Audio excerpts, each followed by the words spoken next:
Lynn, Howard is here. And Fantastic. we are streaming, so we can get ready. Do you want to start exactly at 6:30? Yeah, we can do that. Sounds good.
Good evening, everyone. A few notes for you, particularly if this is your first meeting with us. You'll notice that you are muted and unable to mute yourself. After the presentations, co-chairs may call on members of the public who wish to speak. You can ask to be recognized by raising your virtual hand, and you can do that by going to the reactions button at the bottom of your screen and selecting raise hand. It's important not to raise your physical hands or wave at the screen because we may not be able to see you among participants. If you're on the phone, you can raise your hand by pressing *9 and *6 to unmute. Once you're recognized, I will unmute you and you may be prompted to confirm unmuting on your device. If you're using an older version of Zoom, you can access the raise hand feature by clicking the participants button on the menu at the bottom of your screen and selecting raise hand.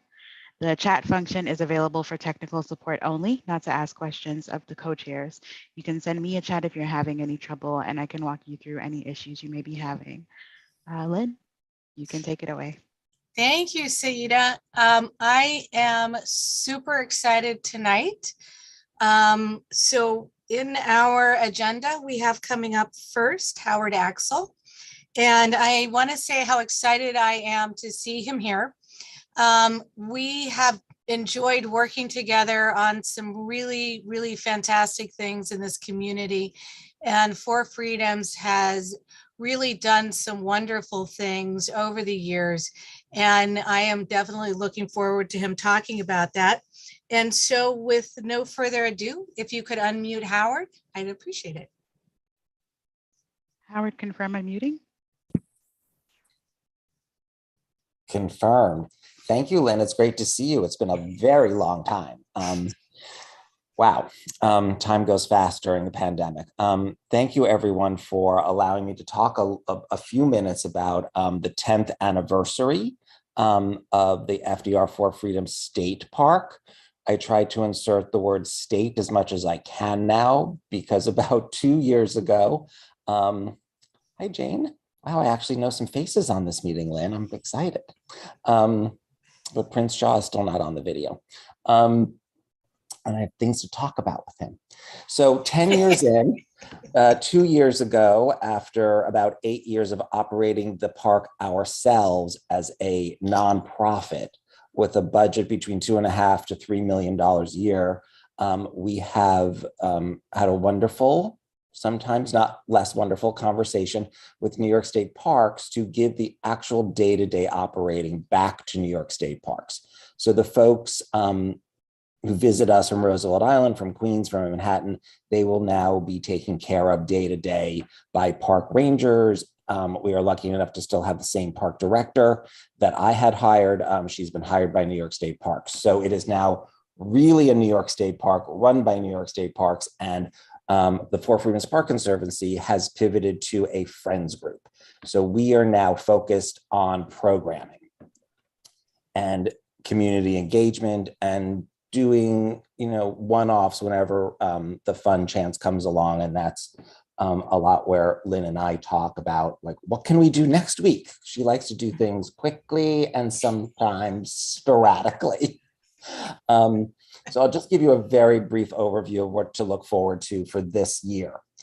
May 7, like to just highlight that date. We're looking for volunteers. I will send an email to you all, but that's New York State wide volunteer day. It's called I Love My Park Day.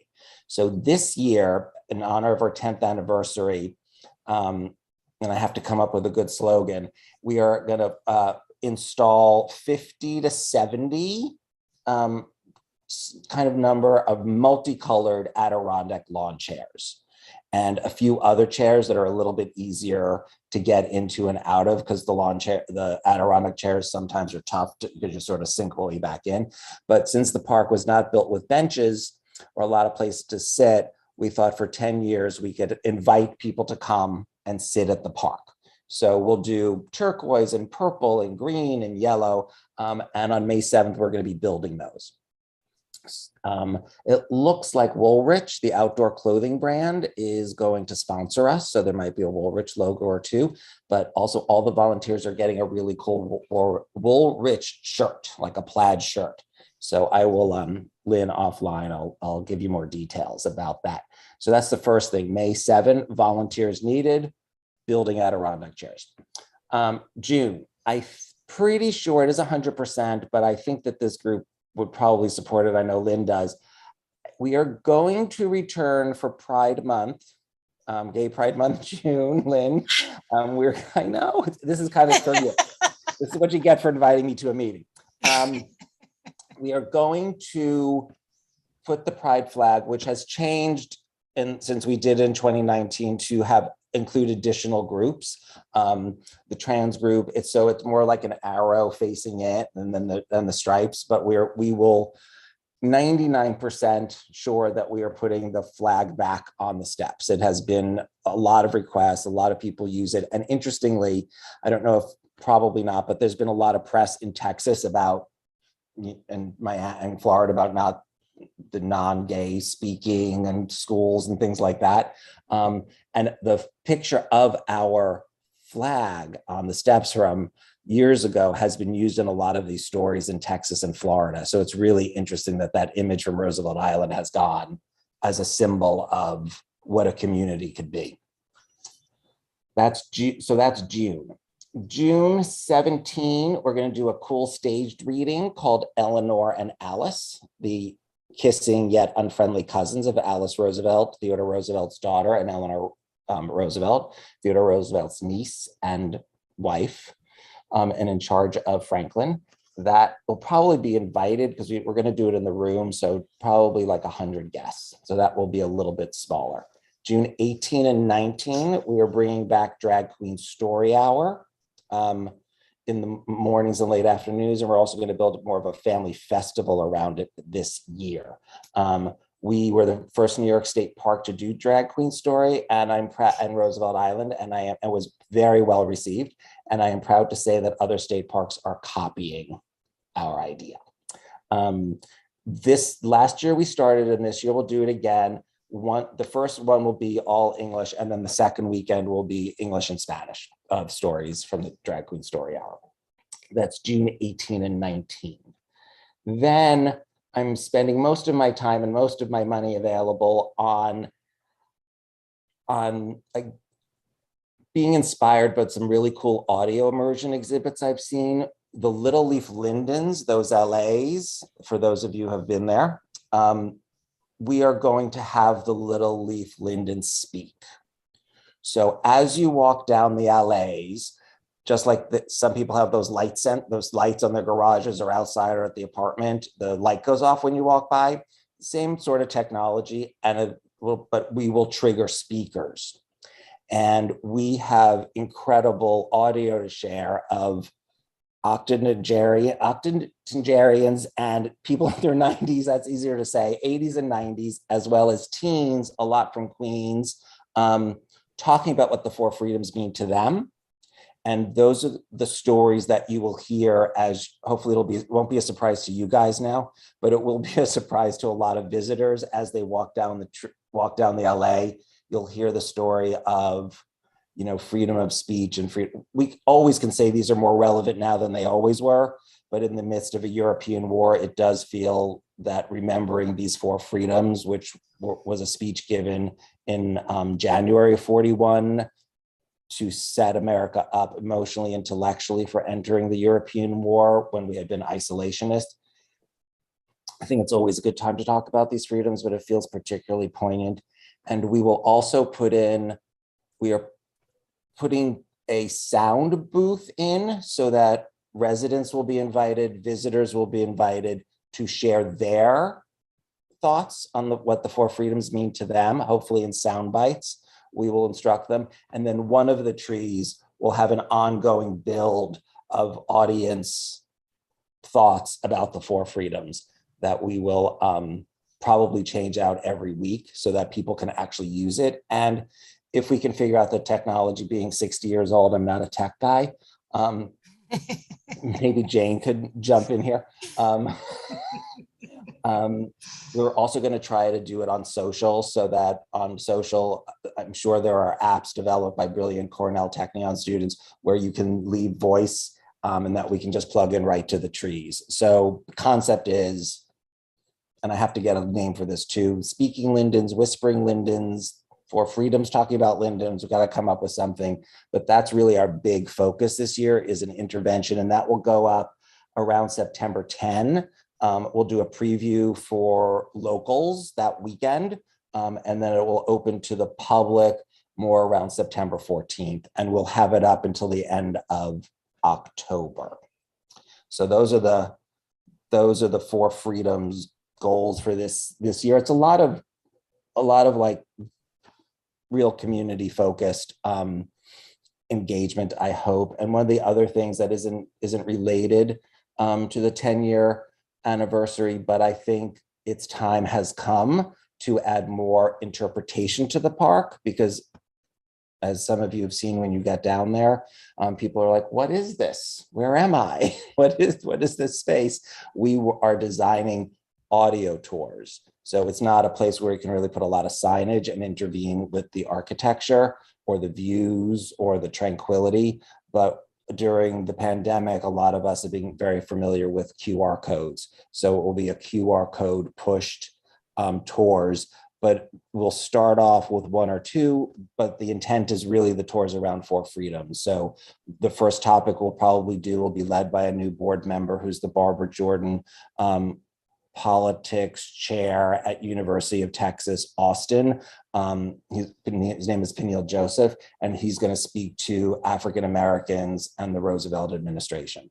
So we're going to do, yes, the tours of like, that's the UN, this was built in 2012, but really what the park was built for, why Bill raised the $50 million to build it, is really to let people, to keep letting people remind ourselves and the world about the four freedoms. So that audio gives us that opportunity to talk more about real issues than simply the architecture and the history of the build. So that's basically it. And I'm happy to answer any questions. So before I let them start asking you some questions, yes, I'm going to do a little more bragging for you, if you don't mind. No, if you can think of something, please do it. Because the things that I have loved, one of them, which you mentioned already, was the Rainbow Stairs. That's near and dear to my heart. And you worked with us with our Cherry Blossom festivals. We brought fantastic, incredible music in your venue, and the entertainers always just adored the space, because it was just such a great space for them. And then that one year you did that incredible teacup presentation that was just heart-wrenching. I don't know how else to describe it. And then the last thing that I wanted to brag on you guys about was your children's programs that I think have been spectacular. So I'm sorry I had to throw all that down, because I mean, it's one of the reasons why I'm so proud that that park is in my community.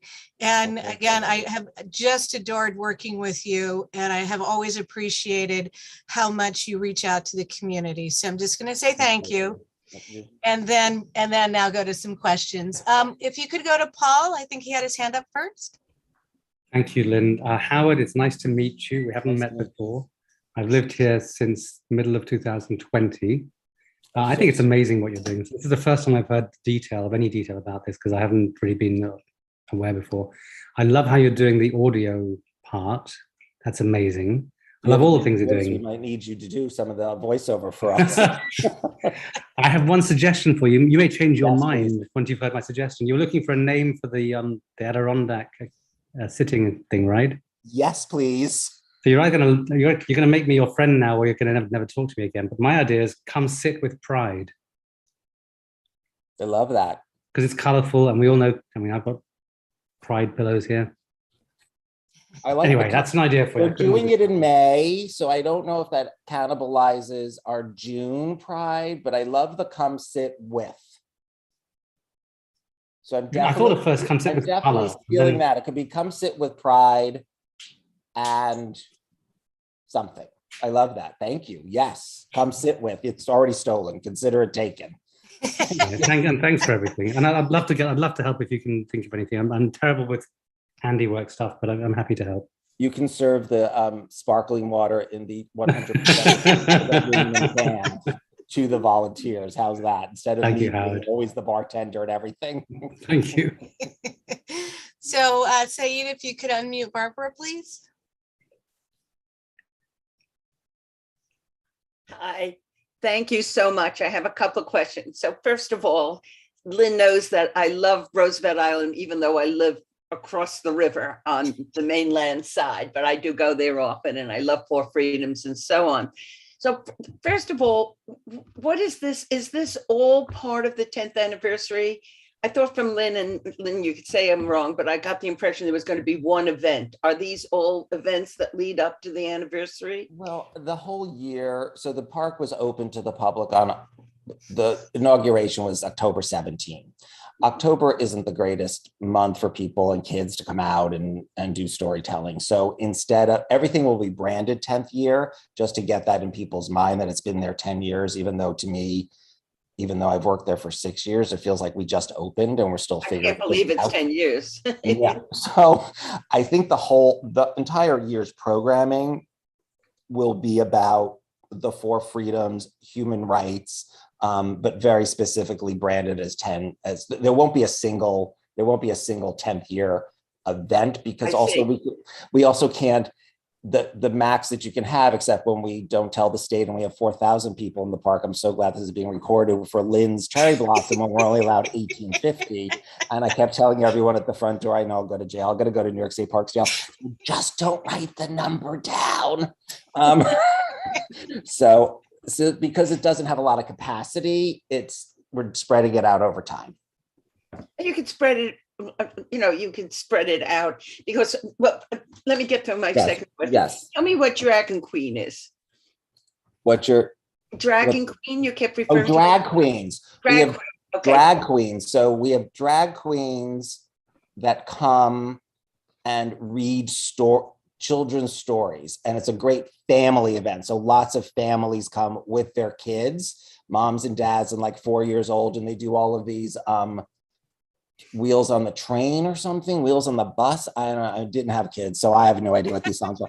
But you have drag queens dressed up in their full gowns and makeup and the whole thing. Oh, so you really need drag queen. I thought it was stage show. Oh, I want to be there. Which leads me to my third question. You've talked about locals. I hope you'll include somebody over the river to come as locals. Oh. We're on the community board. I'm on the Roosevelt Island committee. Lynn is my dear friend, and she's going to invite me. Our view shed is definitely important to us.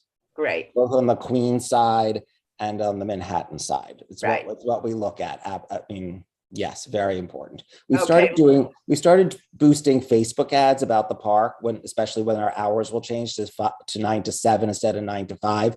And so we're using those zip codes that are right on the river that look at us and deep in. So we're going to be boosting Facebook ads about the time change for the hours. So yes, you're included in that. That's wonderful. And I do want to shout out to Paul. I hope to see you in real life. He's my fellow new community board member, and I hope to see you in real life. You're both invited to give out water. There'll be wine in the trailer. Water to the volunteers. You do not want me to volunteer with a hammer. I'd be glad to volunteer to give out water with Paul. Yeah, that's what I'll be doing. Okay. All right, Saida, if you could unmute Jane, please. Hello. Hi, Jane. Hi, Howard. Nice to see you twice this week. I know. Yes. You say you might need some tech help. I can't promise, but please send me something via email and I will see if we can round up a few students. Love that. This summer, we'll have a cohort of what we call Milstein students, who are undergrads that are working with Michael Byrne under his direction. So there might be something there that they could do as a project, for you. So let's keep. Love Michael. So Michael Byrne is Contact. still a student, or is he now a professor, Michael Byrne? He is a PhD student, So he'll just be there forever. We love that. Okay, good. but he wears many hats, He's terrific. Thank you. and he's in charge of the summer program. I will definitely email you. Thank Please. you. Thank Okay, you. good. Thank you, Howard. Is there Thank you. anybody else any more questions? So you can mute me. Please mute me. So I'm going to move the agenda forward, and I see that we've got Prince on. Do you have anything for us today, Prince? Yes, I have a PowerPoint that I can put Okay, up. fantastic. There you go. And just before you get started, no, Howard's going to hunt you down. I heard. Yes. I'm sorry, go ahead. Okay, my name is Prince Shah. I'm the Assistant Director of Capital Planning and Projects at REOC. And if I can share my screen, I have quick updates. Most slides you will see today are the same or similar to the last time, just updated the photos. Just want to show you where we are, what the status of each project is, and we'll keep it short. All right, for some reason, half of it's not loading. Okay, let me do it differently.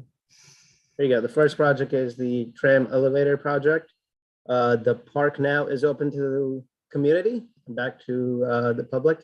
So hopefully Mr. Schneider won't call me anymore. No, I'm kidding. But it is open to the public. So, we're very excited, very proud of all the work we've done there. We have replaced, I don't know, I think it's like at this point now over 2,000 square feet of pavers within the park, way above and beyond our project scope, just kind of as a thanks to really, let us work in there and go through all the issues we had over the years, but, being able to finish the project and really, gaining that support of the community and everyone being patient for all this time. So that being said, you can see the photo on the right, I mean. The first phase of the elevator was open last year. And what we have also done now is opened the full platform. So now, anyone can actually use the full platform. And then the second phase, which is the next elevator, the work is essentially 99.999% complete. We're just awaiting approvals from regulatory agencies. So once we have that, we will open that to the public. But we have removed, as of tomorrow, all of our construction equipment will be gone from the site. So it's all, it's just going to be one elevator that's closed until we get all the approvals. Okay. And that we expect to happen very soon, essentially still within spring of 2022. Next project is Sports Park Renovation. That project is moving along well. We just had a huge milestone a few weeks ago. We have all our new HVAC equipment installed in the roof. Now, the race is to do all the work within the building and connect all the ductwork to all this new equipment. And on the left, you'll see, all the work for a lot of the new drywall, a lot of new roof finishes, ceiling finishes, I should say, are going. The project's moving full swing ahead. We're still looking for the summer 2022 opening. Okay. Next project is near and dear to Miss Birdie, who I don't see here today. She'll be happy to know, and I've talked to her a lot. So our interior renovation of the Lighthouse Tower is moving in full swing. We are installing, as you can see in the photos, the spiral stair. We should be finishing the install of spiral stair within the next 4 weeks. The exterior work is ongoing. A lot of our work right now is on the interior, as you can see from this photo itself. It was hard enough to take the photo.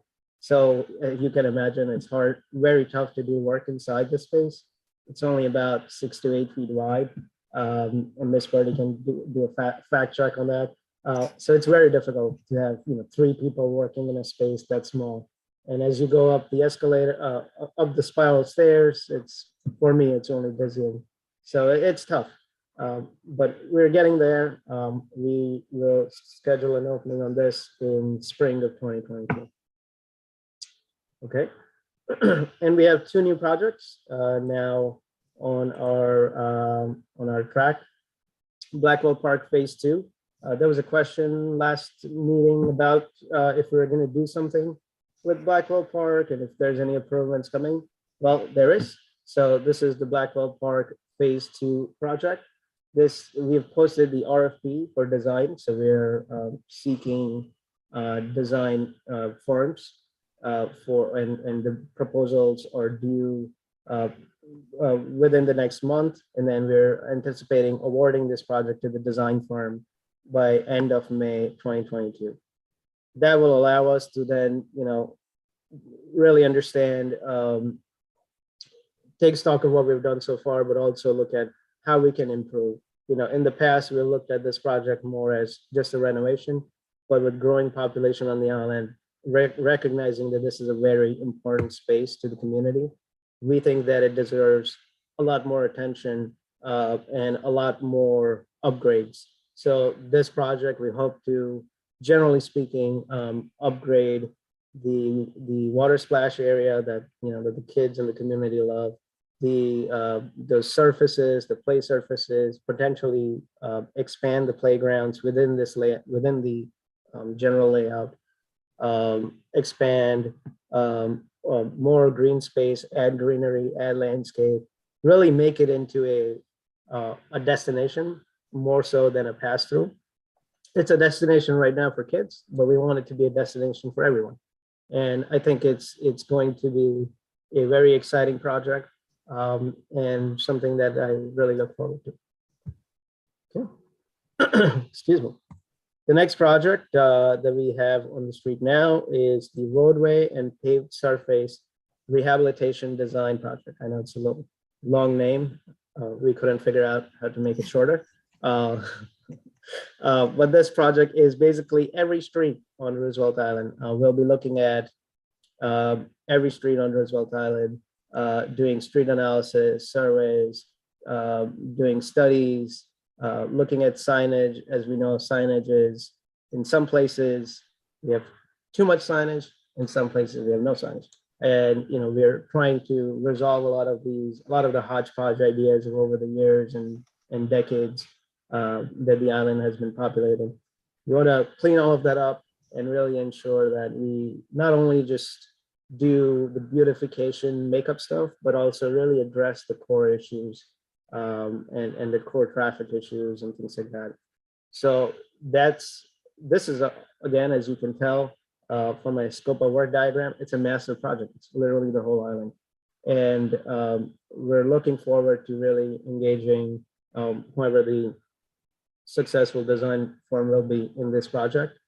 This project is obviously going to require a huge amount of effort and on the design end, on data gathering end, and a lot more things. In the past, we have talked about the fact that, there's this study, and this company did a study, Columbia did one, Cornell did one, and so and so. And obviously, a lot of the recommendations from those studies were incorporated over the years. But what we want to do now is, yes, we'll do the study, so it's an updated data, but we'll also have actionable construction documents for specific areas. So we're not just doing a study, you're gonna see at the end of the project a construction plan and the construction happening on the island. but that's all I have. Very exciting stuff. I mean, it looks like 2 projects, but these are massive projects. That's gonna require a lot of effort on our end, and it's gonna take up a lot of time. So thank you. So I'm going to sneak in a couple of questions before I acknowledge the people who have their hands up. And my first one is that when you're evaluating the roadways, which we're looking at right now, I know that we've had a discussion in the past, and I don't know if you're prepared to talk about it now, but will this review of the roadway include that east-west road that I've been talking about and asking about? Is this east-west road near DEP site? It's the one that's right. It's the one that goes halfway right now into the EPA site. Yeah. And the one that we've been talking about maybe going through, because if you're walking along the promenade on the west side of the island, there's no way to go directly across, to get it directly across to the east side. And so it's not just about like road egress, but it's also about getting people to be able to cross that way. And I've recently been showing some people about the fact that there isn't on the northern part of the island, there isn't a way to go directly east-west without walking through kind of where people's dogs go and the top of the park, I should say the top of McManus Field. There isn't a way to go directly across. So if it's not yet being a part of that consideration, I would love to see that be included in this looking at roadways, if that's at all possible. So I just want to include that again so like last month, Judy did mention that there was actually a listed road called Road 10 that was taken away from the community. I'm really trying to see if we could bring Road 10 back and call it something a little spiffier. So just kind of asking about that. And then the other thing that I wanted to mention is that I'm really, really excited to hear that you're going to be working on Blackwell Park itself. That's something that we've definitely been talking to you all about for years. And to hear that an RFP went out about that, thank you. I'm just really pleased that we can revisit and look at making that park a destination. That sounds like a really important addition to our community. And then the last comment that I wanted to make was that when, well, no, actually 2. I'm super excited to hear you're going to review signage, because that's another thing that we've discussed here. And then the last thing is, if anybody gets a little tour of our lighthouse, I would love to join, just saying. So I'm just gonna go to Paul, who had his hand up first, and then I'll go to Lydia. All right, thank you. Thank you, Lynn. Prince, that was fantastic. Thank you. Firstly, very quickly, I'm going to be talking a little bit about the bridge in a moment. Will you be able to stay on the Zoom for that, please? Yes. This looks amazing. And I have to say, I wasn't exactly sure where you're talking about it being, but when I look at the picture, to me, this is maybe me being over eager, but there's a red line all the way around the island. It makes me think that you're going to repave. So I'm going to go and be able to walk, or maybe ride a bike in a place next to it, all the way around on brand new surface. Or is it just bits and pieces around the island which need patching together? I couldn't quite tell if it was one new, wonderful, clean ribbon all the way around, or something less idyllic. No, the red line is really just a representation of the fact that, hey, we're looking at the whole island. So it's just sorry, it's not just one thing all the way around. Gotcha. Yeah. Sorry, I'd love something like that all the way around. I mean, if you look at the whole island, it would be great. It's not easy, for example, when you're riding a bike, it's a great place to ride a bike all the way around. But there's, some people don't like the fact you have to sort of avoid one bit because it's really bumpy and then go somewhere else, be in conflict with people. And some places not flat and you have to sort of bump up a little ledge to get there. It'd be great if it was one flat surface. for riding a bike. And I think the same is true when you walk around. As Lynn said, if you want to go across from, which I do, I go for a coffee in the evenings, in the afternoons when it's nice weather, and sit on the other side of the island, on the west side. I don't mind. I can walk up, I walk through the buildings, come out where Wholesome Market is, cross there. But if I was in a wheelchair, I wouldn't be able to do that because it's not that friendly. It's, there's things in the way and it's an uneven surface. And there are a few places up and down the island you want to be able to get across. And so if you are looking for a major redesign, and there are many people here, I think, on this island who need help with mobility. And that would be a great chance to level some stuff, put some absolute flat, we call it tarmac where I come from, it's called something else here, I never know. That would be great. Right. Well, two things. One was speaking about the loop around the island. Well, the first phase or the current project, I should say, more than first phase, because I don't know what the next phase is. But the current project off Bike Lane, as you know, is creating that east corridor for biking. So you will be able to go from the Helix and then bike all the way up and around Cornell and then come out the other side.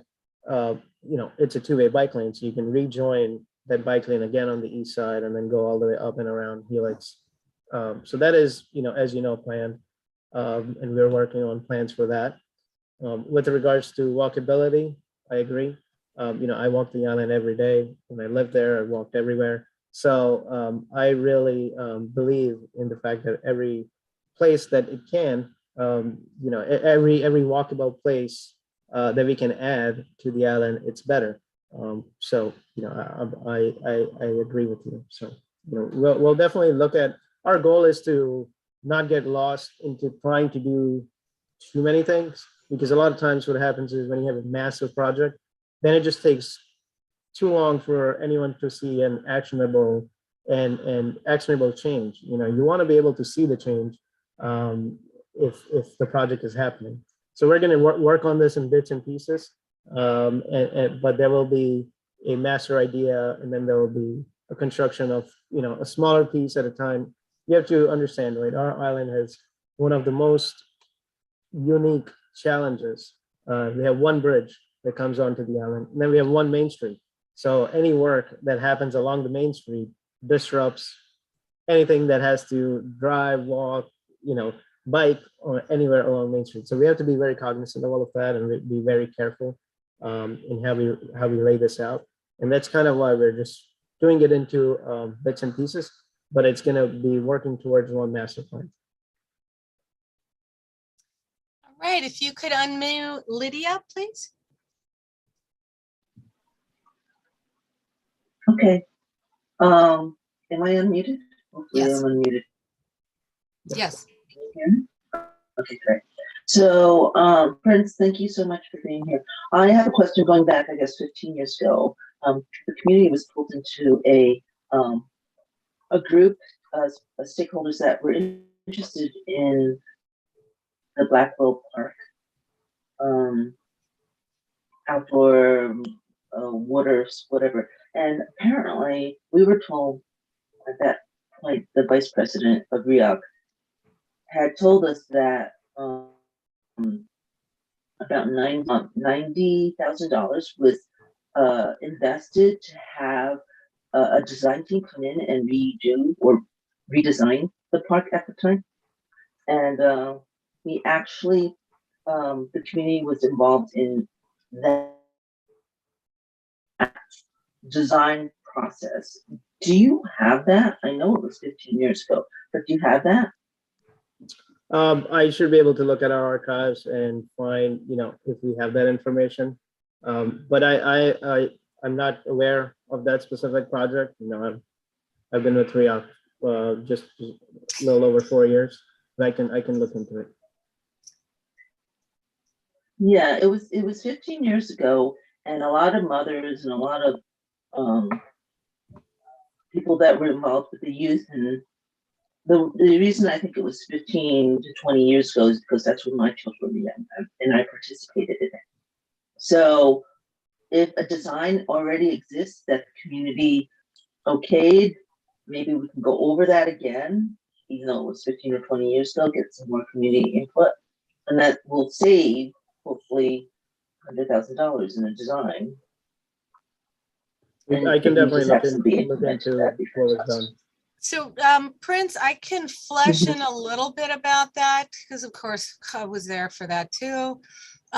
What we did was they had the designers of what I call the the Coca-Cola Park, or the whatever it's called, in Long Island City.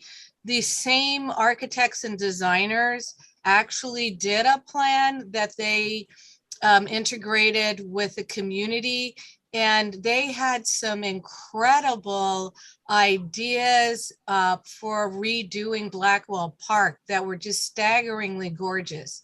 And so I believe that that's what Lydia is remembering, was that whole, it was like a year-long community involvement process that really engendered a lot of great ideas and hope for the redoing of Blackwell Park that never went into fruition. So I just wanted to kind of give you a little more information about what was going on at that time. So moving it on, I'm going to ask you to unmute Sharon and then Judy. Thank you.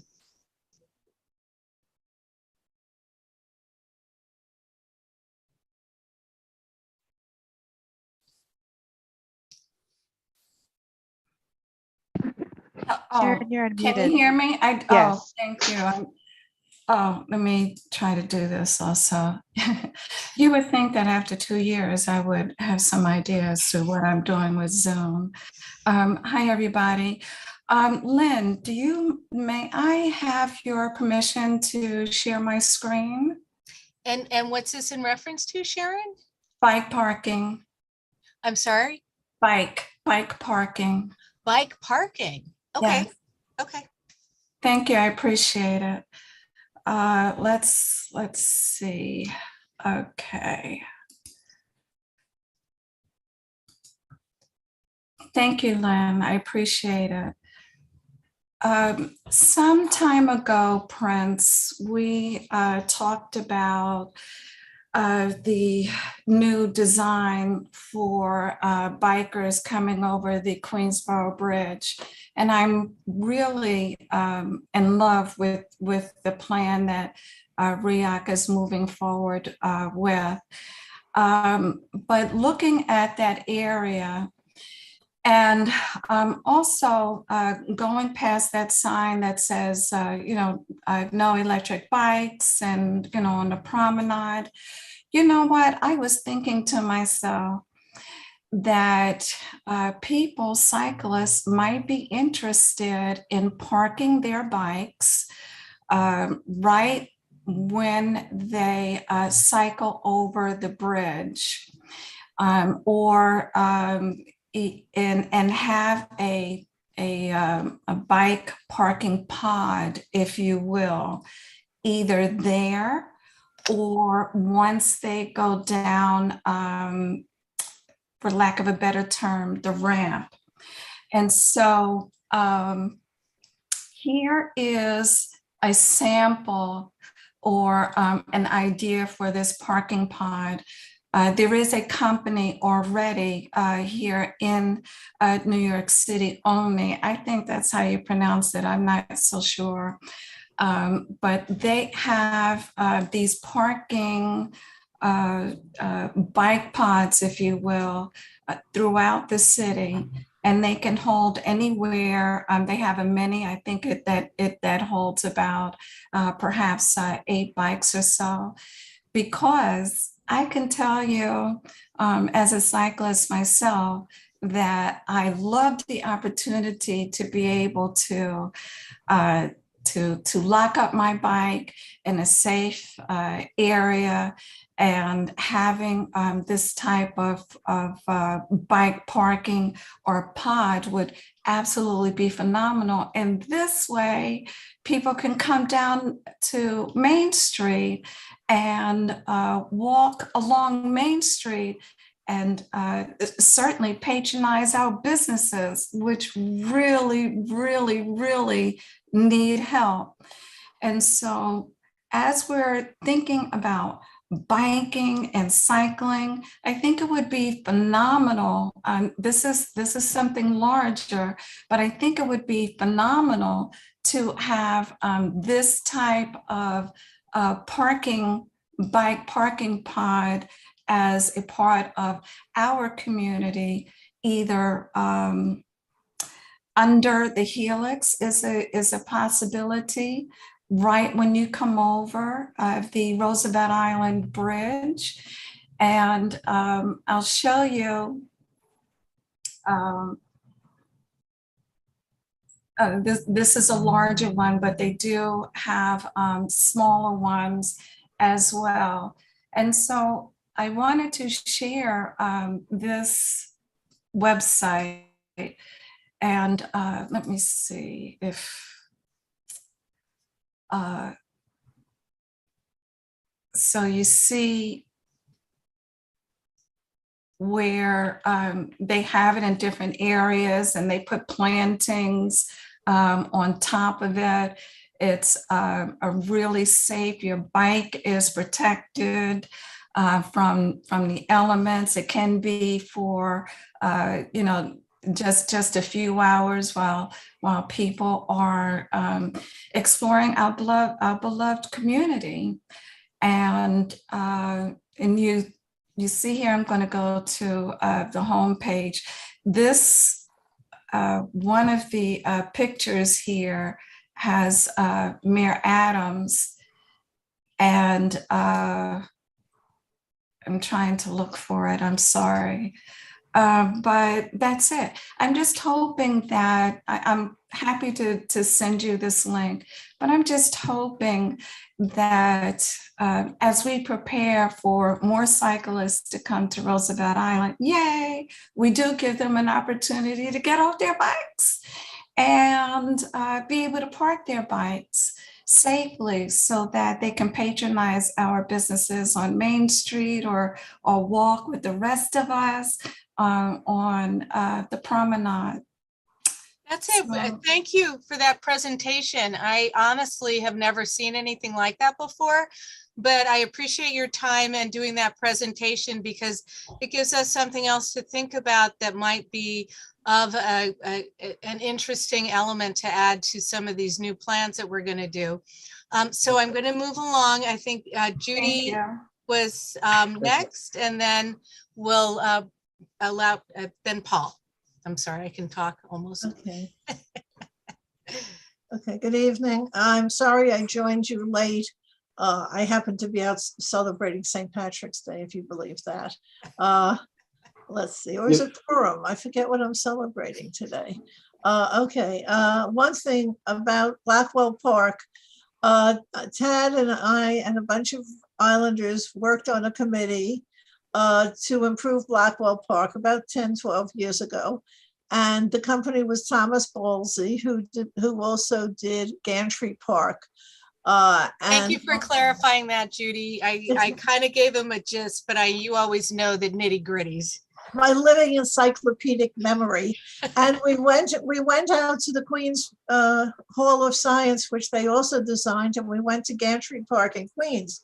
And those parks are amazing. But unfortunately, Mr. Ballsy thought we should take out all of the ginkgo trees that go down from the back of Blackwell House to the courts below, and move them somewhere else at a cost of $20,000 per tree, and open up the panoramic view of the power plant. And we said, gee, he wanted to give us a beautiful view of the power plant, which I look out on, I have no problem with, but he really did not have any concept of improving the area other than devastating the landscaping. And I think after a few meetings, we all decided his ideas of looking out on industrial archaeology of the power plant was a little different than the ideas of the gantries in Queensbridge Park. And in Hunters Point Park. So his idea slowly died on the back burner. And that's all I can say. But we were all appalled at tearing out the trees and removing the foliage. So maybe it was one plan that should not have come to fruition and did not come to fruition. But there were some great elements in it. So, I agree with Judy on that, but there were some great elements in the park. And so actually, let's move to Paul with this question. Actually, if you don't mind, I just want to follow up on what Sharon said to give you a bit more background. I think it'd be amazing if we got an Unipod here. I think it might help us make that decision if I tell you a tiny bit of background about Unipod. It's founded by a young gentleman in Brooklyn. His name is Shabazz Stewart. And the whole company, it's a Black company. They've been, they funded this themselves, and they've gone from nothing. For 2 years, they've been working to this concept to have free bike parking everywhere in New York City with their own sweat equity. And until about 3 or 4 months ago, all they had was one of these. It was outside the Barclays Center. And then Mayor Adams has now blessed them, and they're about to explode with these free Unipods. You're going to see them all over New York City as fast as they can make them. They're now working on how to scale up their manufacturing. So they've got the deal now with New York. I believe it's with the city, with the DOT. And it's fantastic because it's a young Black enterprise. These guys are very diverse, and they're going to be very successful. And if we had one of these or two of these on Roosevelt Island, it would be attractive to make people come here. It'd be supporting an enterprise that should be supported. And it's a great idea for all sorts of other reasons that Sharon pointed out. When you want to come here, you've got to lock your bike up somewhere if you want to go and have dinner at Nisi and spend money there, or pop into the the supermarket. Otherwise, you can't do that. And a lot of people don't do that. They don't have locks on their bikes when you're a recreational cyclist. So I'm going to stop making a long speech. I think it'd be amazing. So Prince, I haven't bothered trying to suggest this to Riok because frankly, one or two things bike related I've tried to suggest, nothing really ever happens. If I can just say to you directly, as part of your thinking, that you get them free. It's free to the city, I think.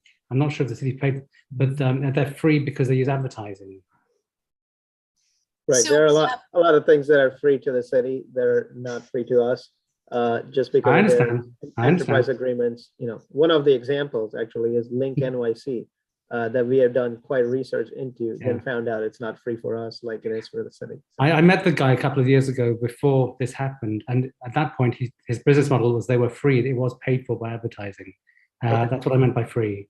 And if we're going to do it, they're just scaling up now. So the earlier you figure it out. Paul, what I'd like to suggest, if you are game for this, is that why don't we, as our do a resolution to go to REAC requesting that they consider bringing these pods to our community.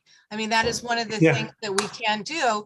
So what I'd like to do is suggest that we write a very simple resolution for the next community board meeting, asking that REAC consider bringing these bike pods to the community. And I'll write it. What's that? I'll write it and I'll send it to you so you can, make sure it's okay because it's my first one. What I was going to recommend is that we do a resolution for the bike pods and also a resolution asking REAC when they consider the road designs that they add into their consideration the east-west road and making our roads as I'm trying to think of the wording, as community enabling as possible in their thinking. How does that sound? Judy, you have your hand up. Can you unmute Judy, please? Okay. I look at the Bike New York pod, that shed, the old container, that's filthy dirty. I'm sorry, nothing should be brought onto this island by any organization that it is not responsible to maintain it. I'm tired of seeing this filthy dirty thing under Motorgate, under the helix, that no one wants to take care of, that no one cleans, no one hoses down. And it's great to get all these things for free, but unless RIAC and the people have an agreement. Now, it seems that Bike New York, the city bike, they're taken care of. They seem to keep their property clean, and the ferry terminal is kept clean. But to get Judy, let me reach out to Sharon and ask her if she knows anything about how they do upkeep. Could you unmute Sharon? Sharon, are you still there? Yes, I'm still here, Judy. Upkeep of, because is this up, I'm sorry, upkeep of what? Is it of the bike pod or is it of the Bike New York? No, of the bike pods. The pods. Oh, you know what? That I don't know. It's a good question, Judy. It's a very good question. And so let's go to Paul then, and we'll see if he knows. I know he's done some research on that. Can we unmute Paul and see if he, Paul? Hi. Hey, I'm just going to tweet. And also ask Shabazz. Maybe Shabazz could. I'm going to tweet it. I'm going to ask him now, Shabazz. Okay, and maybe he can come to our next meeting, Paul. Yeah, I'll ask him if he wants to come. So what we'll do is we'll get ready to do a if it's acceptable to people, a resolution at our next meeting about sending them a letter to consider the pods. And then how are we about doing a resolution for having RIAC consider an east-west road and making the can I have somebody do a motion for the east-west road? Okay, Paul, go ahead.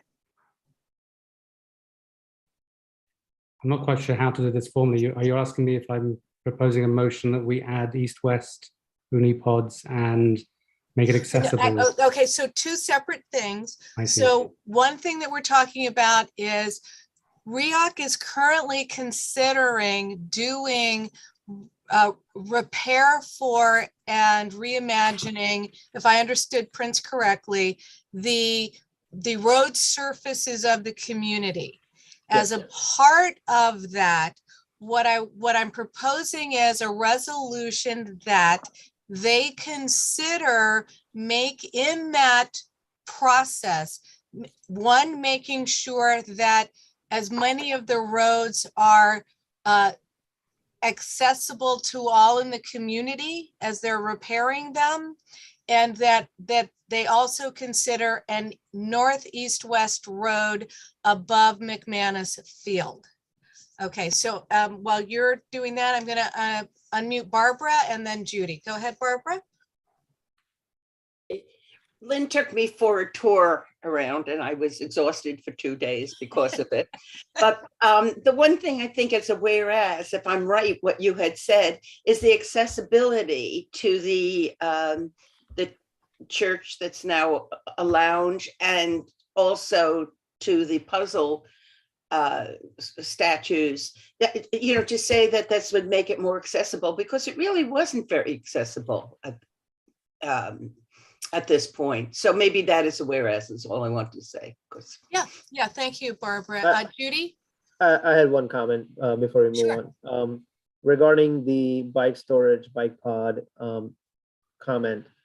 As part of the roadway design in that project, we are going to look at all of these items. You know, where can we have better loading zones, unloading zones? Where can we have better bike storage, and how it can help? You know, the goal at the end of the day really is to make sure our Main Street is what it needs to be, responding to the current situation and conditions, and how it can help further bring more people to Main Street. So it's part of the larger, you know, master plan already, or at least the current scope of work, I should say. Okay, thank you. I appreciate that. Can we unmute Judy, please? I'm unmuted. Okay, I'm sorry I missed the beginning of the meeting, but what was the purpose, aside from making access to the sanctuary better? It's still, if you put a road there, you're still not supposed to drive, and you're not supposed to park in front of the sanctuary.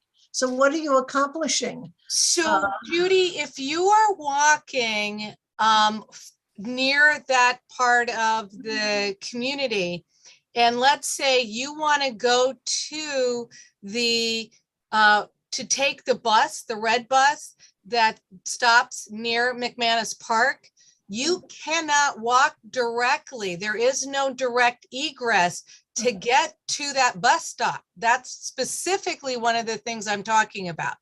The road goes halfway, but Yeah. there's no way to walk along the West Promenade and get to that bus stop. So by having that road go all the way through, then there's way for people to get east-west. It would give that egress. And in emergencies, it would give northern access to the things on the north end of the community. Are you talking about a paved road of 20, 30, 40 feet or a path that would be wide enough, let's say, for a Jeep or a car to go through? So as it stands, I don't want to get into like the actual weeds of the road. What I think makes the most sense, but I don't really have a sense of cost, is they have done a bricked road that goes halfway through to where the EPA site, and I think that's correct, it's the EPA site. So if that was bricked all the way, like you move their fence over a little bit and push that road all the way through to where our promenade is, then you would be able to have people walk back and forth and go from near where the I'm not sure, I forget what they call the half boat thingy that hangs out over the, It's called. that you can walk from there all the way to where the bus stop is. That's the kind of thing that I'm talking about. The prow. It's called the prow. The prow. Thank you, Judy. I know you always know what these The rotting prow. The rotting prow. It So is the so people decrepit, can go it'll from your fall into the description, the river. rotting prow, all the way to where that bus stop is. Yes, we have to have a little chat about the infrastructure of this island, Prince. It's That was, well, reserve that for another day. no opportunity goes unspoken. Go on. I'm finished. Okay, so Paul, was that a motion that you'd like to? I will be happy to help you with the writing of that and Yes, learning the whereases. Yes, yes, I propose the motion. I wouldn't know how to say it properly like you did. I don't know if there's something I should say now. So is there someone that will second that motion? Okay, thank you, Barbara. So at this point, what we want to do is we have Sharon, Barbara, Paul, and myself from Community Board 8, well, and Judy. Can we move? So is there anyone that is in disagreement with that motion? If you could raise your hand now. I'm Seeing abstaining. none, what's that? I'm abstaining.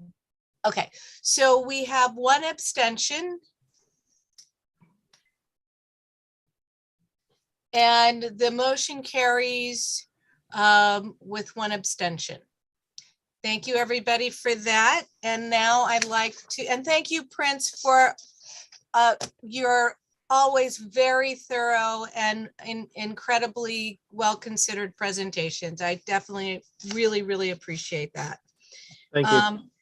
So what I'm going to do now is move the agenda forward. I'm going to make a slight adjustment to it.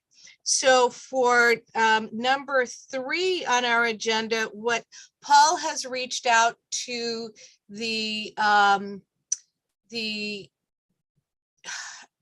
can you unmute, Paul? I'm trying to remember where our friend, it's a Jennifer Chattergood. Oh, Colleen Chattergood. Okay, thank you. Yes.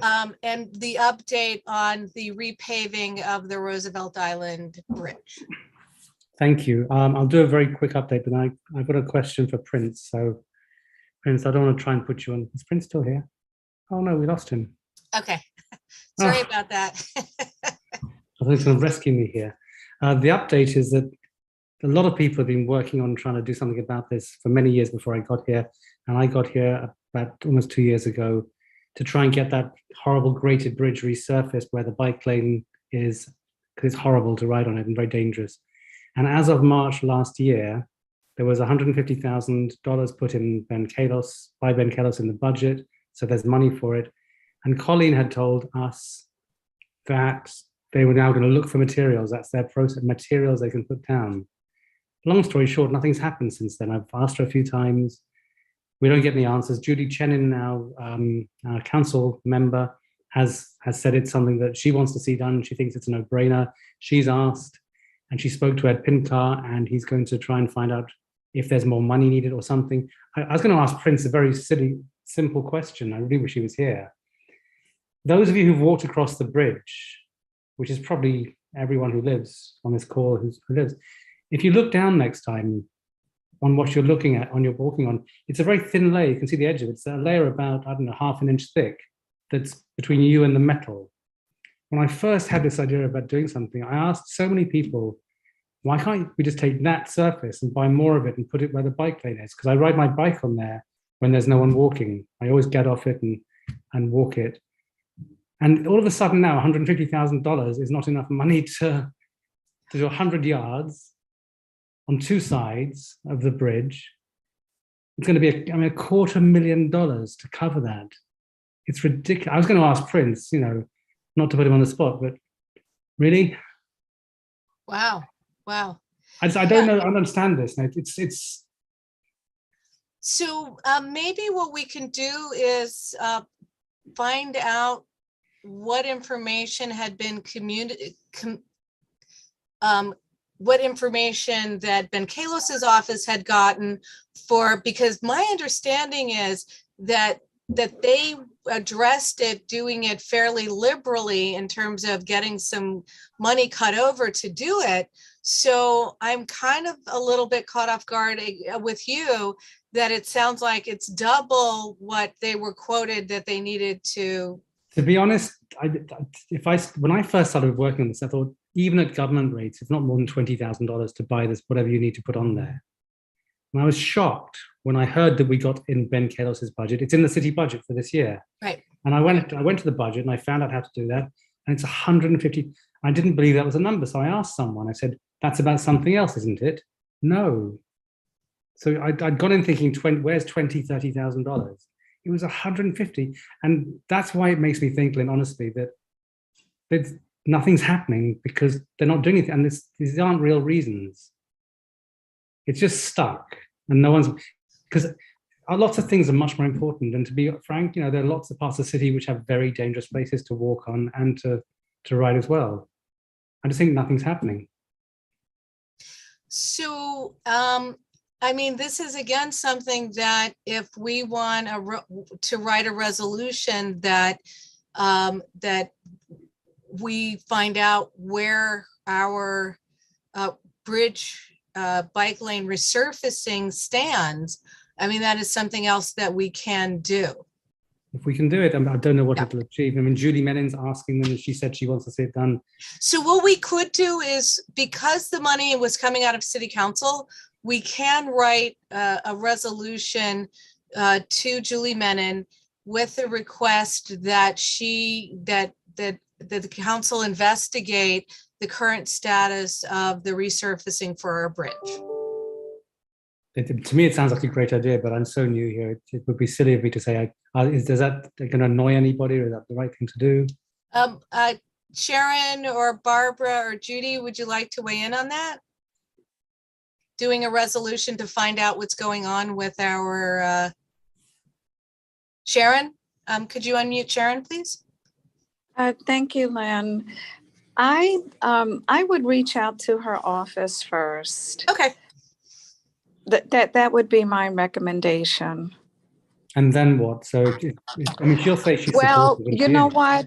Because what I would do is reach out to her office and explain that we're interested in writing a resolution to investigate what the status is. So I would definitely reach out to them and give them a heads up. Okay, Judy, can you unmute Judy for me, please? Okay, this money was given to REAC from the city council. Is that correct? No, actually, it was money designated to, and Paul's gonna have to correct me on the corrected name of the entity that fixes roads for the city, but it was money cut over specifically for that in the city budget. And is that correct, Paul? If you could unmute Paul for a second. Yep. So it's Exactly not, right. it's not REAC money. It's the No. city it's probably stuck in the quagmire of the DOT. Yep. That's Thank you, exactly it. Judy. Yeah. Yeah, That's exactly it. Whoever, if we have a liaison or a community relations person with the DOT, they would probably be more effective than going to Julie Menon, who's, brand new. so I what Paul was trying to express, Judy, is that we have been doing that Well, and we're not getting an answer, and that Julie Menon's office has been doing that and they're not getting an answer. So I feel that it's not unreasonable, per Sharon's suggestion, to let them know that we want to up the ante by doing a resolution. But I really do believe that is now the next step, is for us to kind of formalize our getting into the what's happening with our funding that we arranged for that. do if you- what's that? do we have written communications of who we've spoken to and when? Yes. You Yeah. know, Yep, yep. I mean, that yeah. would be the only way. You can put it in a resolution. We spoke to Yeah. these people. So I'm going to unmute Barbara and then Sharon. I just don't see this as a resolution. I think what Judy said, that maybe having a joint agenda item with transportation, where the transportation person would be there, or a letter would be better, just to say, council member Menon, and Russell can sign it. This has not proceeded along the way. I'm not sure what a resolution will do. This just doesn't sound like if you said we need to ask for another $150,000, that would be one thing. But I don't think that's what you're saying. You're saying you have the money and it's not going anywhere. Am I right? That's my understanding. Yeah, I don't see it as a resolution. Okay, I don't Sharon? know, you can, yeah. Yeah, and I hear what you're saying about a letter too, and this may be dynamically something that we can, kind of check with Russell and get his recommendation. Yeah, I think you're putting Julie, like you're making something public. I don't want to put her on the spot. I just want to move it forward. Like you're doing that, right? Yeah. Sharon? Yeah, no, I mean, I would agree. I mean, the whole point is certainly not to put anybody on the spot. And that's the reason why I said I just talk with her office and give her a heads up. Having said that, for some reason, I thought that we were also going to do a resolution to ask REAC to look into bike parking pods. So what I heard was that that is a part of what Prince is planning on doing with with what they're looking at for revisioning the roads. Yes, I think we ought to go on record. We can, they can, that, I mean, I don't know what their intentions are. And I think, and I totally love everything that Prince does, but I specifically am interested in them looking at bike parking pods specifically. And so I would be interested in following up your recommendation, Lynn, to have a resolution. I mean, it doesn't take much to ask them to take a look at it. Okay, Judy, would you like to, let's unmute Judy and see what she has to say. I would not like to do a resolution until we get a complete explanation of what this involves, who maintains them, who owns them, who operates them. I don't want to go gung-ho into something that we know very little about. As I said before, we've gotten stung too many times. These things sound great in other communities, but they become a failure here. So until we Until we find out more and what kind of proposal you could put in, I would not write a resolution supporting it. I would write a letter saying that we are interested and we want the details, the fine details of installation, siting, et cetera, before we go and write a resolution. Okay, thank you, Judy. Paul? Actually, I agree with Judy. I think we should have Unipods here. I think they should come here by all logic to me. I think it's a reasonable thing to do is to find out more. And I think an easy thing is I can ask him, Shabazz, to come and do a Zoom with us. Come and do a presentation at our next meeting. That would be fantastic. I don't know if he's free to do it. I mean, this is a guy who's got, I think, 5 staff, and they suddenly got the contract with New York City. He may not have time to breathe right now. I don't know. So what we can look into is maybe if it's not for next month, that we plan something in the future where he can come and do a presentation. And honestly, and I think that if we get it so that people have a chance to talk to him and listen to what he says and ask these questions, I think that's the right way to go around. And I firmly believe he'll come here. I think he's going to be very good for New York City, including for Roosevelt Island, but we should all buy into it as well and have people have their questions answered. Okay. Now, I still see some hands up. Did you still want to speak, or did you just not take your hands down? Okay, if you could, we'll do unmute Judy, then Barbara. Oh, Barbara, okay. Go ahead, Barbara. Barbara, okay, very quickly. I have a naive question. Why a big pod when you can have those metal things that are all over Manhattan, the mainland of Manhattan, to park the car?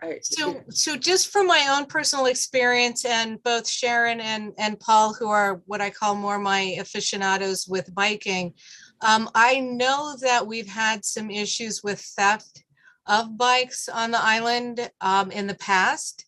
And if I was understanding things correctly, this is a much safer, more secure place to keep your bikes. Okay. All right. Sharon, did you still want your hand up? Yes, first of all, I just wanted to say that a resolution is not the same thing as signing a contract.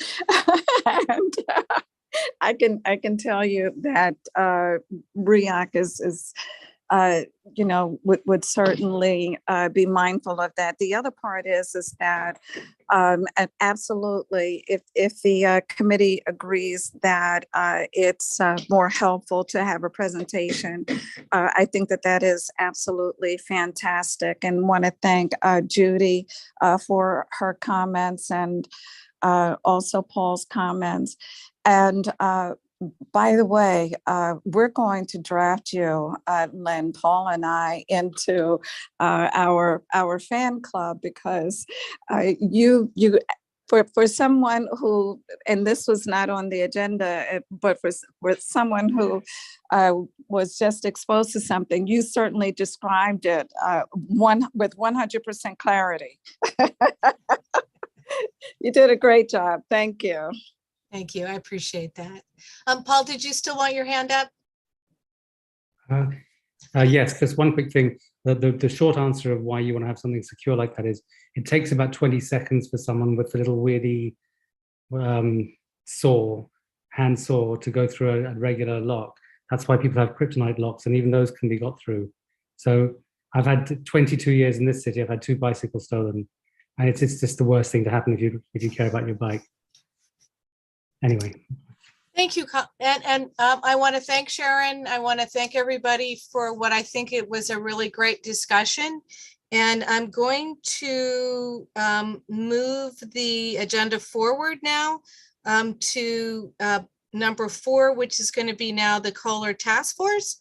What I'd like to mention is that last Sunday, we had a Zoom that was from the residents of Kohler. There's a few people here that were on the Zoom.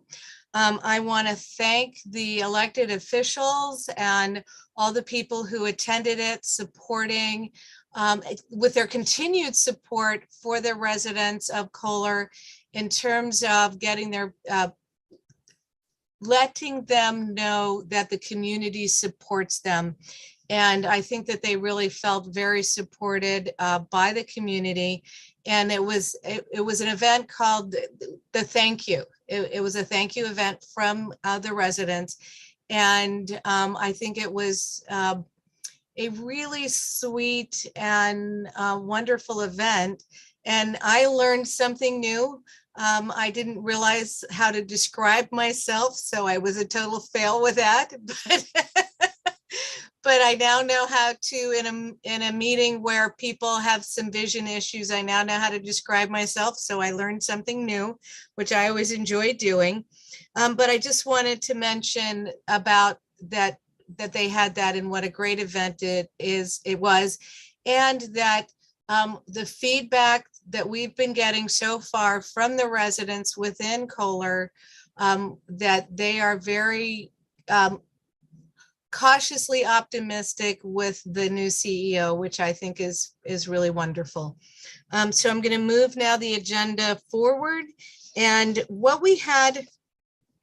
So I was in contact with, in terms of going down our list of old business, I have been in contact with REOC this week, and they have asked me to wait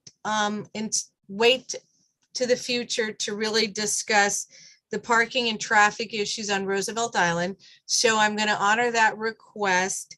And unless, Jane, you have something that you want to say, I was going to reserve for a full discussion with parking and that kind of thing for a future meeting.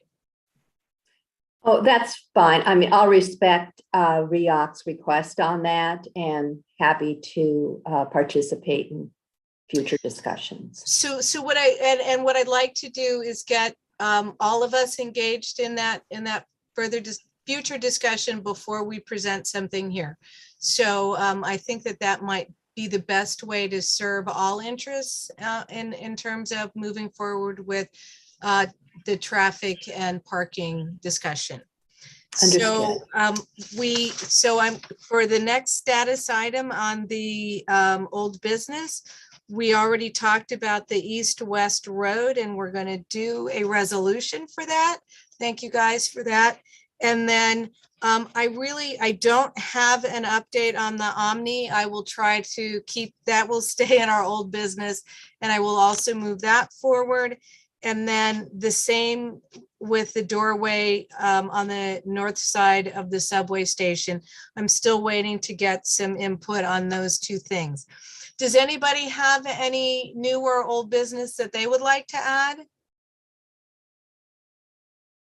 Seeing no hands raised, I just want to ask Madison, do you have anything that you'd like to contribute? Okay, seeing no hands. Sorry. Okay. It took me a minute to unmute. Okay. No updates from our end today. Thank you for being here. Greatly appreciate Of course. it. And unless okay, Judy has her hand up. If we can go to Judy. Yes, I'd like to know what is our status with REOC? I'm sorry. We have they seem to have no staff around. Our community engagement is not going on. I really feel that REOC, aside from the few people like Prince who work their butt off, everything is falling through the cracks. And I really think that the community board and all our politicians' offices should be going at them. I mean, nothing is getting done. There's no publicity. The subway was out, there was no publicity. The tram service came back, there was no publicity. Community events are not being announced. We had COVID testing, no announcements. I don't know where the staff is. I don't know who's here. I don't know who's working. And I really think that the community board representatives, our political representatives, have to do something. It's a disgrace. There's no one from REOC anywhere on this island. The governor long ago stopped the working from home. And I really think that it is all of us, and as members of the community board, we represent the community. Our community is not being serviced by REAC. We're being serviced by one person who prints, who comes and does as much as he can. The other staff members are missing in action. They've been missing for 2 years. I'm sorry. And it is a disgrace. And I really think that this has to be put to all our politicians, to our governor's office, to our community board people, to our city council, Rebecca's office. Hey, Judy, I think I'm going to interrupt you and stop right there and move on to Paul has his hand raised. Okay, What so I'm Paul- hearing is that you believe that there are communication issues with REAC in the community, and that in terms of their interaction with the community, you would like to see a more robust interaction. Okay, go ahead, Paul. You're being very diplomatic, Lynn. That's not what I was saying. I was saying this agency is AWOL. They're not here. They're not working. They're not working for us, who they are employed to work by. And it is up to us and our politicians to get on them. Don't whitewash it.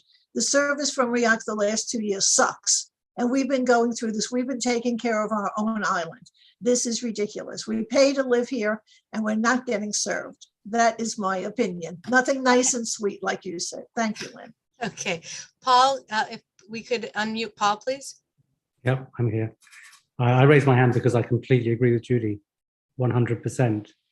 I've been thinking about this last few weeks. I have not been here anywhere near as long as many of you on this island, on this call. I've been here almost 2 years. And I'm thoroughly disappointed by how we do not get things that are obvious that we should get. And we ask for obvious things, nothing happens. I've only been here a couple of years and I have examples. That tells you something.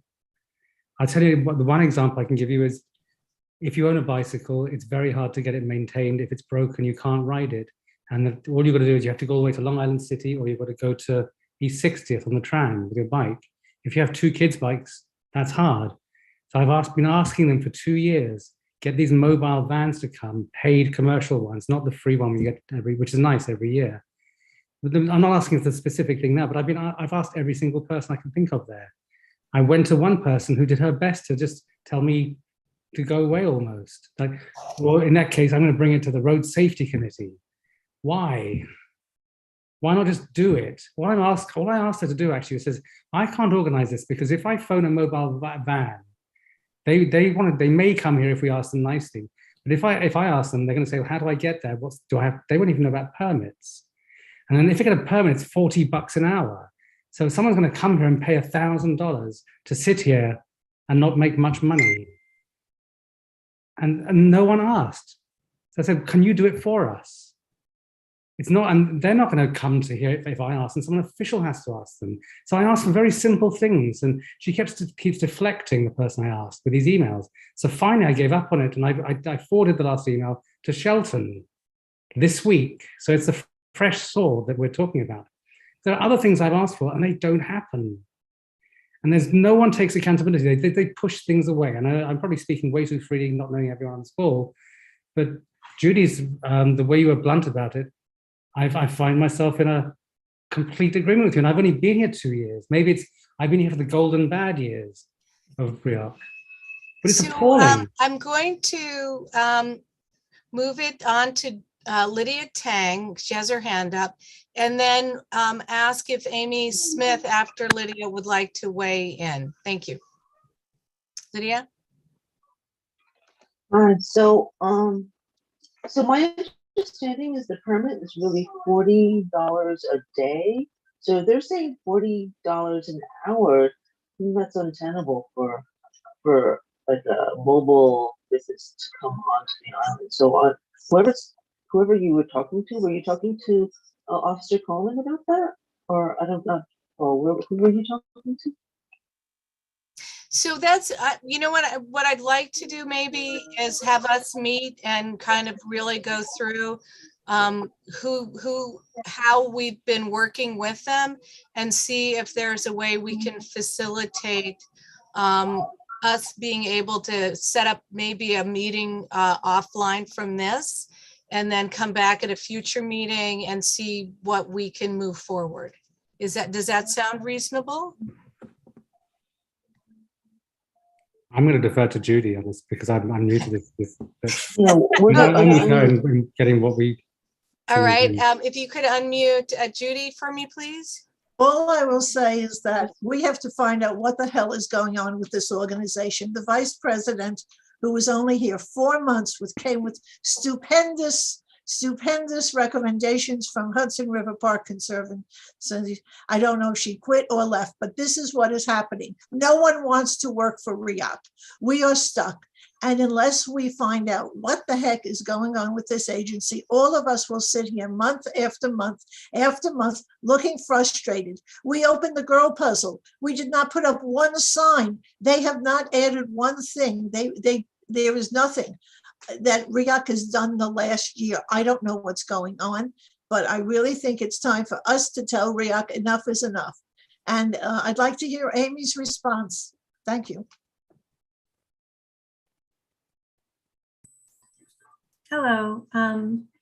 I hear your frustrations, and just like I do with the public safety committee meetings, and I mean, normally Jessica's on this meeting, but any meeting that myself and my colleagues are on, we do listen, and we will take your concerns back to leadership, and that's the most that we can do at this point, and hopefully we will find some resolutions for you in the near future. So Amy, thank you for being here. I really appreciate it. What I'd like to do, if we could do that, is set up a meeting with some of our members and REOC to review some of the key issues.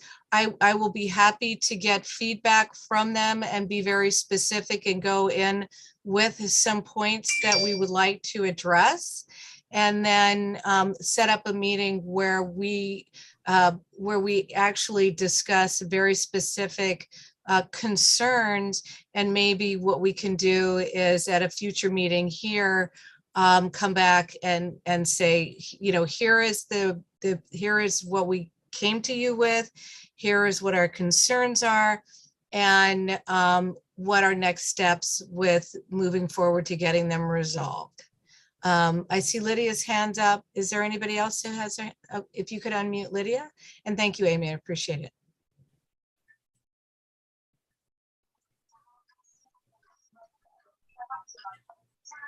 So Paul and Judy were talking about specific meetings that they thought REOC was MIA about, and so probably what we should do is I'm and sorry, Judy, Lydia, your you're list is breaking probably up a little way bit. too really. You're breaking up a little bit. Can you tell us again, please? Okay, so we should probably list the things that Judy's concerned about and Paul's concerned about. No, I'm just reading off Facebook posts, and there are Lydia, we're having some trouble hearing you. really, If you like, could try turning off your anyway. camera, and you can continue speaking, but with your camera off, that might help preserve some of your data. Okay, go ahead now. Okay, can you hear me now? Yes, Yes. great. Better? Mhm. Yes. Okay, so I think we should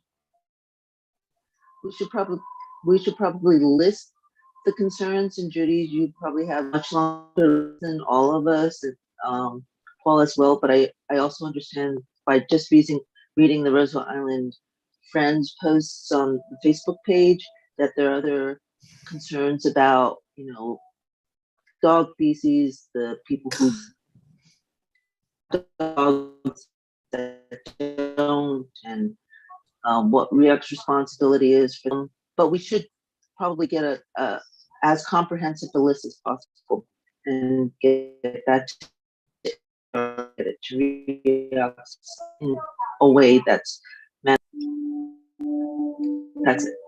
Okay, so Lydia, you were breaking up. What I'm going to, so I'm going to try to tell you what I thought I heard. It sounded like you concurred that creating a comprehensive list that we could move forward with a comprehensive list and then meet with REOC, review that list with them, and then have that as our target list moving forward to seek some resolution, and you know, that will then become new business, then old business, as we're able to cross things off the list and move forward. So that's what I thought. I see your hand up, so thumbs up. So I think that's and I see Paul's thumb up. So what I'm going to ask for the committee members is to send me their lists, and then I will set up an email chain, and we'll start moving forward with the list, and with communicating and setting up a meeting at REOC to go over the list. And then as we can move things forward, hopefully at our next meeting, we can already have met with them and have some items crossed off the list, ideally, and then keep moving forward with what I'm going to call our community list, and move that forward to help facilitate getting some resolution to top problems. And so I see Judy still has her hand up. Can we unmute Judy? Okay, there's one thing before this. I want to know who the hell is working here. This is ridiculous. We have departments that have had no management, no leadership. We don't know who's in what department, who's working, who's in charge. This is the great beyond. There were 9 employment ads on the internet for REOC last week. What is going on here? Who is working here? Who's running the show? This is ridiculous. This is a public benefit corporation, and jobs for $140,000 a year to do communications? This is crazy. We have to go deeper than putting a laundry list together, because we'll get the usual bullshit about the laundry list. Oh, we don't have the money, we don't have the staff. We have staff that sits and does nothing. We have staff that works hard. And I think we have to go beyond asking for a nice little meeting and a list. We have to know who the heck is working in this place and what their jobs are and what their job descriptions are. It's all right. So I need you to clarify for me, Judy, what your ask then is. I'm asking to know who works for REOC, what their jobs are. So you would like a current, I'm trying, a chart, REOC chart. Right. Org chart. What I'm hearing is you'd like a current org chart with who's responsible for the different parts of who's currently responsible, what positions may or may be open or may not be open, and that be something that we have. And I know you're not that exuberant about having a meeting, but I still think that could be helpful in terms of conversation. And that the request for the meeting be that we have that before the meeting. Also, I want to know why we're losing so many people, why people don't want to work here, why people are fired. The lawyer is fired after 15 years here.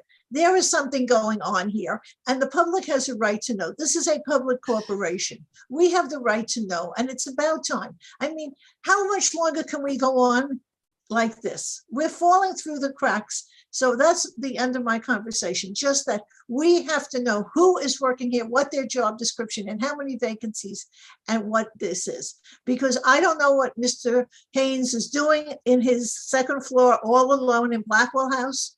I don't know what's going on in 680. I don't know what's going on 524, but I know sure as heck, I very rarely see a REOC employee ever walking around or riding around on this island.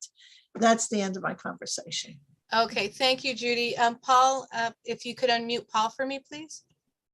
Thank you. I'd love to make a suggestion to amend what Judy just said, which is rather than sending us an organization chart, to maintain a very simple org chart with much better care on the website. Certainly send us something now to look at, but I don't know how to phrase this, to ask them to agree to maintain org chart on the REOC website, so we can always go to, because jobs do change, people come and go. We want to be able to go and check in the future, not just have to ask for it. So to save us asking for it, it'd be great to have an easy to look at. Maybe it's there somewhere, but I've never found that. And I haven't looked that hard, so I confess, but that'd be nice. And I'm not sure how much it's maintained, because I did look once and I thought, well, that's not the person I was talking to before. So I gave up. Okay, so I hear that on two levels. So if I can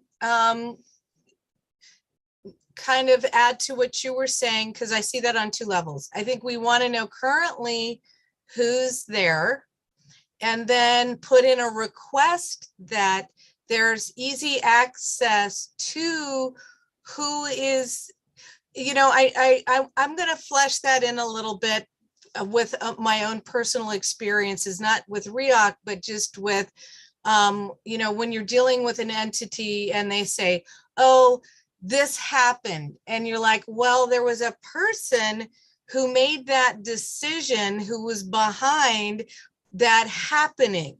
I want to know who that person is. And I'd like to say that if I'm hearing both Paul, Judy, and Lydia, that what they would like to do is have a sense of where the responsibility for certain pieces go is, and that we would like to know moving forward who to hold accountable when something is not happening. I understand that Shelton runs the organization, but there are people in parts of responsibilities that happen that we'd like to get a better handle on who's accountable. So did you have your hand? Did you want to speak again, Paul? I do actually. Just, I mean, I know we're dragging this out a bit, but I think it's a good conversation we're having now. I think it could be very fruitful. Not only do we want to have people accountable, because there are two ways of running this kind of organization. Either you have somebody who we can speak to, who comes back to us and advocates for us within REOC, or we get better access to all the people of REOC we need to talk to. And I can't believe that REOC wants the second version, because nobody wants that, because then everyone's coming at them randomly. But the way to avoid doing that is I want to suggest, therefore, we need somebody who at REOC, who's for a place of 12,000 people, 14,000 people, something like that, they can dedicate one person to be our advocate within REOC, and that's our go-to person. And that person's going to have, obviously, a lot of people contacting them a lot, probably sometimes with people that they shouldn't be complaining about, but they want to complain to somebody and nothing to do with REOC. But still, that's that person's job. It comes with it. And that person, if they hire the right person, can be seen within REOC as an advocate for the people. And when the people like us start seeing that person getting things done, then we start believing things will change. That's a really interesting concept, Paul. And to my knowledge, that's not something we've ever asked for before. So I think that's a really interesting concept. And I'd like to, I see Madison has her hand up. If we could unmute Madison.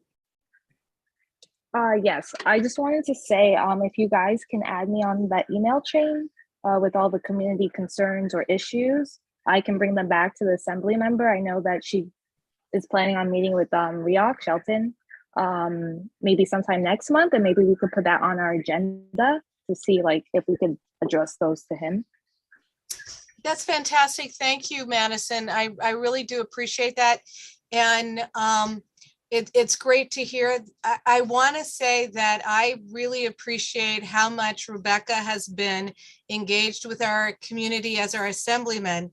And I want to further mention that I had a discussion with somebody who is involved with Upper East Side politics. And one of the things that they mentioned to me, which caught me a little short, and I'm going to admit that, was that Roosevelt Island for Upper East Side politics actually represents probably a half a block of some of these districts in terms of the volume of people that live here.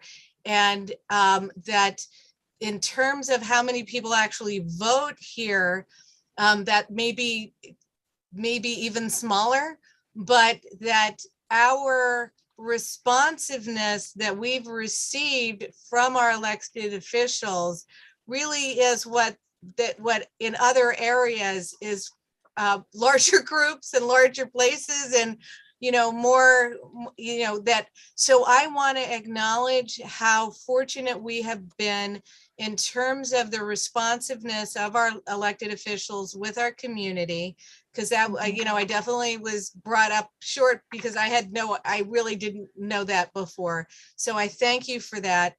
And that I think that once we have our list done, that not only will we include you, but we will make sure that it goes to all of the elected officials' offices in terms of helping facilitate getting some things resolved. But I appreciate your saying that. Is there anybody else who would like to comment at this point? So I'm going to ask for somebody to move to adjourn the meeting. Okay, I see a bunch of hands up, so I'm going to take that as a move to adjourn and a second, and that unless somebody raises their hand for us not to adjourn the meeting, I really, really thank everybody for showing up tonight. And I think we've had some great, important conversations, and I look forward to moving some things forward in anticipation of our next meeting. Thank you, everybody, very much. Bye.